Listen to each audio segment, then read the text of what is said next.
आज के टाइम में डिजीजेस का पैटर्न रैपिडली चेंज हो रहा है। पहले जहां कम्युनिकेबल डिजीजेस जैसे टीबी और मलेरिया मेजर हेल्थ कंसर्न थे, वहीं आज non communicable diseases like diabetes, heart disease और कैंसर सिग्निफिकेंटली राइज कर रहे हैं। इसी शिफ्ट को हम चेंजिंग पैटर्न ऑफ डिजीज कहते हैं, जो हेल्थ केयर सिस्टम के लिए एक सीरियस चैलेंज बन चुका है। Hi, welcome back to MHA insights. आज के इस वीडियो में हम चेंजिंग पैटर्न ऑफ डिजीज को क्लियर, स्ट्रक्चर्ड और एग्जाम ओरिएंटेड वे में समझेंगे।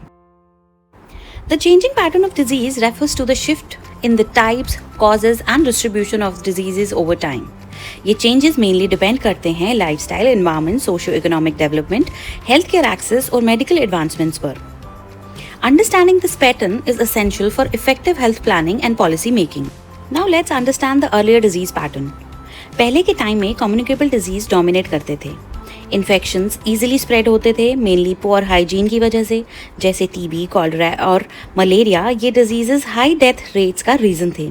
पुअर सैनिटेशन और अनसेफ वाटर से इन्फेक्शंस और बढ़ जाते थे, और लिमिटेड हेल्थ केयर की वजह से वैक्सीन्स और प्रॉपर ट्रीटमेंट अवेलेबल नहीं था। Now what's the current disease pattern? अब करंट सिनेरियो में non communicable diseases rapidly increase हो रहे हैं। ये diseases person to person spread नहीं होते, बट लाइफस्टाइल से लिंक्ड होते हैं, जैसे डायबिटीज़ और हार्ट डिजीज़। लाइफ एक्सपेक्टेंसी बढ़ने की वजह से लोग ज़्यादा जी रहे हैं और क्रॉनिक डिजीजेज भी इंक्रीज हो रहे हैं। इसीलिए लॉन्ग टर्म ट्रीटमेंट और केयर की नीड भी बढ़ गई है। Now, what is epidemiological transition? The shift from infectious diseases to chronic disease is called the epidemiological transition. ये mostly economic development और better health care के साथ होता है। अब population high mortality से shift होके longer lifespan की तरफ move कर रही है। Now let's understand what all factors are responsible for this change. The first one is urbanization. Crowded cities lead to pollution, stress and unhealthy habits. Industrialization, exposure to chemicals and sedentary jobs increase risk. Then is improved healthcare, reduces infectious disease but increases lifespan. Fourth is better sanitation, which leads to clean water and hygiene, reduce infections. Lifestyle changes leads to fast food and lack of exercise, which increase the non-communicable diseases. And then the last is the aging population. Older age groups are more prone to chronic diseases. Now let's see how lifestyle changes play a role in changing disease pattern. Processed food consumption से high sugar, salt और fat intake बढ़ गया है। Sedentary lifestyle की वजह से physical activity कम हो गई है, जो obesity का major reason है। स्ट्रेस भी एक इम्पॉर्टेंट फैक्टर है जो हाइपरटेंशन और हार्ट डिजीज़ को ट्रिगर करता है। और टोबैको और अल्कोहल ये कैंसर और लंग डिजीज़ के एक मेजर रिस्क फैक्टर्स हैं।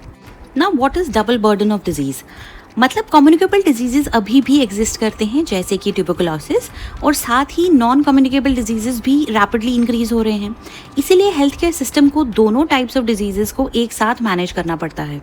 सो it's a double burden for them to manage. So now let's see how emerging and re-emerging of diseases occurs. Emerging diseases जैसे COVID-19, it is new infections affecting population. Re-emerging infections like dengue and TB, they are coming back. Climate change की वजह से disease pattern को affect कर रहा है, especially mosquito-borne diseases. और antibiotic resistance की वजह से drugs less effective हो रहे हैं। Global travel से diseases country के बीच में fast spread हो रही है। इस चेंजिंग पैटर्न का हेल्थ केयर सिस्टम पर डायरेक्ट इम्पैक्ट पड़ रहा है। क्रॉनिक डिजीज़ की वजह से ट्रीटमेंट कॉस्ट इंक्रीज़ हो रही है, लॉन्ग टर्म केयर और कॉन्टिन्यूस मॉनिटरिंग की नीड बढ़ गई है, हॉस्पिटल्स पर पेशेंट लोड इंक्रीज़ हो रहा है, और स्पेशलाइज्ड सर्विसेज जैसे कार्डियोलॉजी और ऑन्कोलॉजी की डिमांड भी बढ़ गई है। अब बात करते हैं प्रिवेंशन और कंट्रोल की।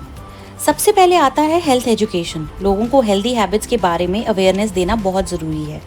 फिर लाइफस्टाइल मॉडिफिकेशन जैसे रेगुलर एक्सरसाइज, बैलेंस डाइट और स्ट्रेस कंट्रोल। अर्ली डायग्नोसिस भी इम्पॉर्टेंट है। स्क्रीनिंग के थ्रू डिजीजेस को अर्ली स्टेज में डिटेक्ट किया जा सकता है। वैक्सीनेशन इन्फेक्शियस डिजीजेस को प्रिवेंट करने का सबसे इफेक्टिव तरीका है। और प्राइमरी हेल्थ केयर स्ट्रेंथनिंग से हेल्थ केयर एक्सेस इम्प्रूव होता है और अर्ली ट्रीटमेंट पॉसिबल होता है। So the conclusion is that the disease pattern clearly shift हो रहा है इन्फेक्शियस डिजीज से लाइफस्टाइल डिजीजेस की तरफ। लेकिन दोनों टाइप्स अभी भी कोएग्जिस्ट करते हैं, स्पेशली डेवलपिंग कंट्रीज़ में। इसीलिए प्रिवेंशन और अवेयरनेस ही फ्यूचर हेल्थ के लिए सबसे इम्पॉर्टेंट की है।